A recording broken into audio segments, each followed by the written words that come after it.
S3 te demande une autorisation de parcours derrière une rame commerciale, s'il te plaît. Ok, donc autorisation accordée. Il y aura la rame 1020 qui arrive à Caras. À bord, uniquement des conducteurs. C'est parti pour une matinée de formation sur le réseau.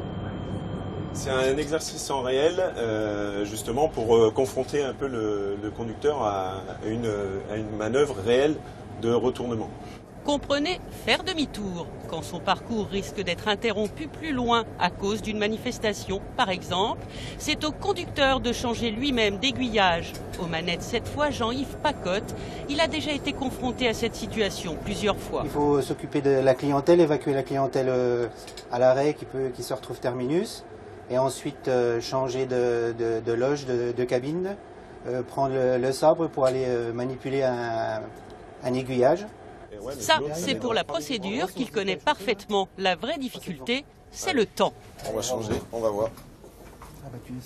Le conducteur doit faire son exercice entre deux passages de rame. Pas question de perturber le trafic. Il a 4 minutes. Tiens, vas-y. Non, je te...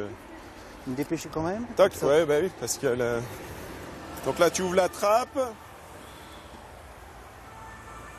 Voilà. Important après la position que tu vas prendre pour sabrer. Les deux mains bien ouvertes et tu pousses très fort. Opération réussie. Donc une fois qu'elle sera passée, Alix, tu referas le mouvement. Pour que les rames suivantes, elles, puissent continuer leur parcours sans être obligées de repartir en sens inverse au centre d'exploitation et de maintenance.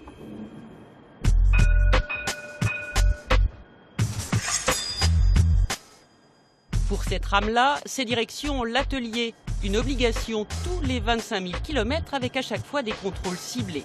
Les portes, forcément, qui sont soumis à un gros, qui sont une grosse sollicitation, forcément. La partie également au frein, au niveau des bogies, les roues, le système de freinage. Donc tout ce qui, effectivement, permet aux voyageurs de prendre la rame en toute sécurité. Et justement, ce bogie doit être remplacé. Ses roues sont trop usées. Avec le neuf juste à côté, on voit la différence. Maintenant, le plus dur reste à faire. Déplacer le bogie jusqu'à la rame, pas simple. Et ensuite tout remonter pour une remise en service dès le lendemain. Juste à côté, encore une autre intervention qui s'annonce. Sébastien Pradillon va se charger d'un reprofilage de roues. Au fil du temps et des kilomètres, elles se déforment et n'ont plus la même adhérence. Il faut leur redonner un arrondi et une symétrie parfaite.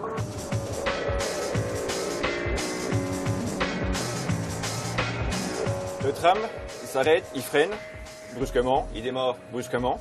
Donc sous les roues, c'est ce qu'on appelle, nous, il peut y avoir des plats. Donc en tant qu'usager, après, vous allez y ressentir. Parce que ça va faire comme des ondulations qu'il va y avoir sous les roues. Donc nous, après, on essaye de remettre les roues à plat. Autrement dit, on met tout à neuf. Une opération d'usinage lourde, mais au final plus de confort pour les passagers et surtout une meilleure adhérence des roues sur les rails.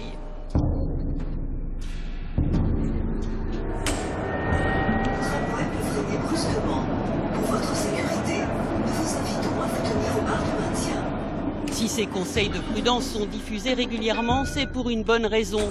Les chutes dans le tram sont les incidents les plus fréquents sur le réseau, mais beaucoup de passagers n'y prêtent pas attention. Certains ne voient pas non plus cette petite invitation qui les attend dès la montée. Et là aussi, le voyage peut vite se terminer plus mal qu'il avait commencé. Monsieur, dame, bonjour. Vérification des titres de transport, s'il vous plaît. Merci, bonne journée.